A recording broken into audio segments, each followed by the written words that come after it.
ভোটের লাগে যদি আসে এই চাটুকররা যারা চান্দাবাজি করছে, টাকা যা দিব সব রেখে দিবি, 1 টাকাও কিন্তু ফেরত দিবি না। বাট চাঁদাবাজির মহা উৎসবে বিএনপি কেন একলা? নারায়ণগঞ্জে রাজনৈতিক অঙ্গনে আবারও উত্তেজনা। মহানগর শ্রমিক দলের আহ্বায়ক SM আসলাম এবং জেলা তরুণ দলের সভাপতি TH তোফাকে আটক করেছে আইন শৃঙ্খলা রক্ষাকারী বাহিনী। ঘটনা কি শুধুই চাঁদাবাজির অভিযোগ, নাকি এর পিছনে রয়েছে আরও গভীর কোনো রাজনৈতিক চাল?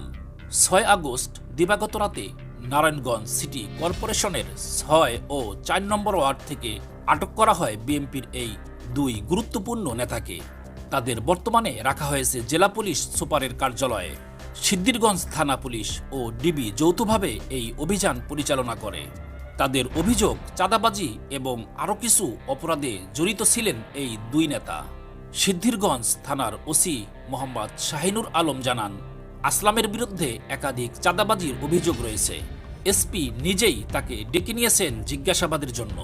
নারায়ণগঞ্জ ডিবির ওসি জহির জানিয়েছেন, তোফাকেও আটক করে নিয়ে আসা হয়েছে গোয়েন্দা সংস্থার বিভিন্ন অভিযোগের ভিত্তিতে।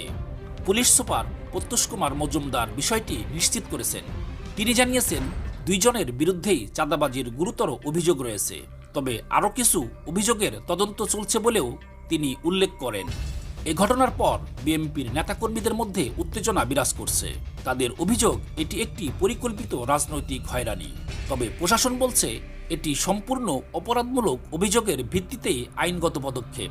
বিএনপির অঙ্গ সংগঠনের 2 প্রভাবশালী নেতা গ্রেফতার হওয়ায় স্থানীয় রাজনৈতিক পরিবেশে নানা গুঞ্জন শুরু হয়েছে। আসছে নির্বাচনের আগেই এই ধরপাকড়া কি তাহলে আরেকটি সংকেত? তদন্ত চলছে।